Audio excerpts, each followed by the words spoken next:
Hi, this is Jaya. In this video, we shall see the summary of Argumentative Indian by Amartya Sen. Amartya Sen was born in 1933 on November 3rd and he is one of the most famous Indian economists, and he has been teaching in UK and in United States from 1972. And if you're going to see the awards which he has won are, he was the Nobel Prize winner for Economic Sciences in 1998, and the most prestigious Bharat Ratna award was awarded to him in 1999, and National Humanities Medal was given to him on 2012, and John Skite Prize in Political Science in 2017. And this Argumentative Indian is actually a collection of essays written by him. And in that there are many topics, and the first topic is voice and heterodoxy, and in that the very first essay is Argumentative Indian. And this Argumentative Indian focuses on the argumentative nature of Indians from the tradition India to today. That is, he says that prolixity is not alien to us in India. Prolixity means talking for a long time, and this is how he starts the essay. And we may think that he is starting in a negative note, but actually he points out to how we Indians were and how we are now. And for that, to prove his point, he gives an example of the longest speech record set by an Indian called Krishnan Menon. And he says that though Krishnan Menon belongs to the contemporary India, if you see in ancient India, we have Ramayana and Mahabharata, which are epics and which are lengthy in size compared to Homer's Iliad and Odyssey. It's almost like that. And he says more important, we have this argumentative nature. Argument means when two people are talking, and if one person has a doubt and when another person tries to clarify that doubt, and when the first person is not able to accept that clarification, then they will enter into an argument.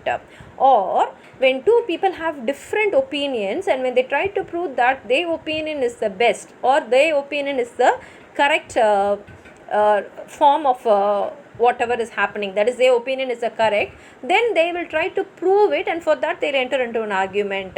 And for that he gives an example of Bhagavad Gita, where Krishna and Arjuna have an argument, and he points out how both the sides of the argument are given equal importance. And he says a defeated argument that refuses to be obliterated, that is, which refuses to say that my doubts are cleared, can remain very alive.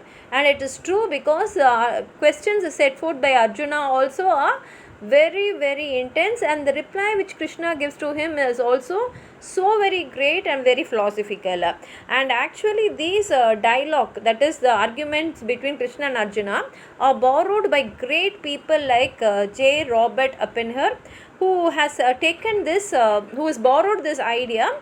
And here he says that though the European countries are said to be the first world and India is said to be a third world, this borrowing from the third world to the first world shows that the gap can be filled by borrowing. That is, though India is a third world country, it is in the position to give something to the first world, and the first world has to borrow from the third world. And then he talks about gender, caste and voice, and he says though Britishers have left India, the male elite means people of a very higher class compared in religion, or maybe well educated or very rich people are said to be very elite. And he says particularly male, they have taken the position of the Britishers in India after they have gone.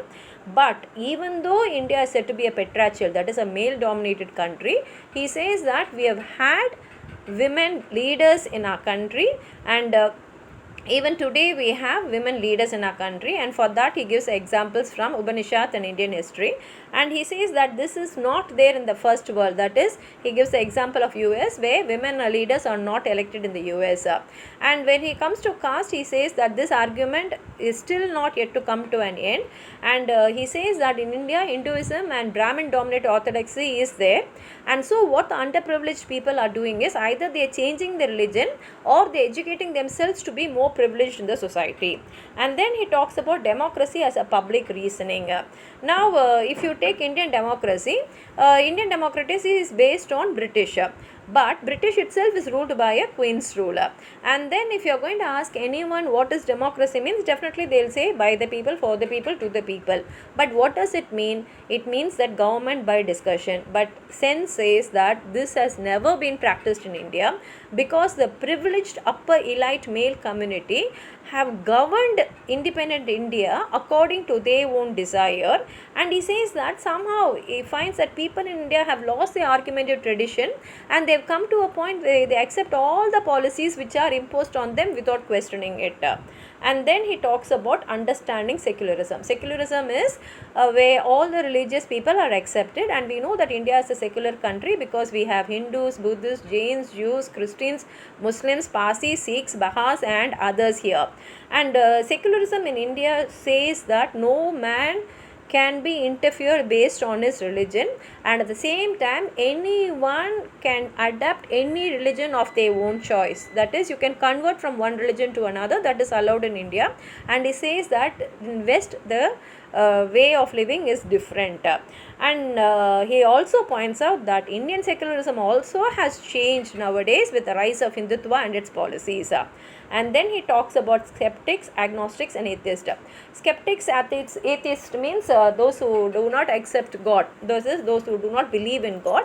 And agnostics means those who think that creation of God cannot be understood by human knowledge. And he says that all this is possible in India, and all these concepts are accepted in India.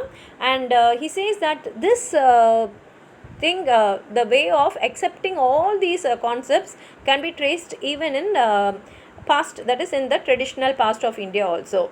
And he says that is why in India we have so much of literature written on religion, because there were so many religious problems, and to come to a solution for all this, people have given so much of literature. And he says that only because of all this literature there are so many philosophical concepts also found in India. And then he talks about science, epistemology and heterodoxy. Now epistemology means again the study of the origin and the limits of human knowledge, how much one person can know, that is only is epistemology. And science, of course, we know. And heterodoxy is not orthodox, who does not believe in all this orthodoxy, that only. And he says that India had given a lot to the world, that is India has given a lot of scientific contributions to the world before other countries can give. And he says that because of Indian writings only, so many philosophical understandings came up before the Western mind can give that to the world. And he says, but all this is not recognized for the only reason that India is a third world country. But if you see to the contribution by Indians in trigonometry and astronomy, we can find that it has a lot of historical importance. And he says that all this definitely should be accepted by the world, because without that today's understanding and today's philosophical concepts will not be there. And then he comes to the main point of importance of arguments, and he says that argument has been an heritage in India, and that only has have developed India in its democracy, in its intellectual and its social history. And he says that this argumentative nature only has given lots of riches to India. And he also challenges the world countries, pointing out their dependence on the third world countries for all this.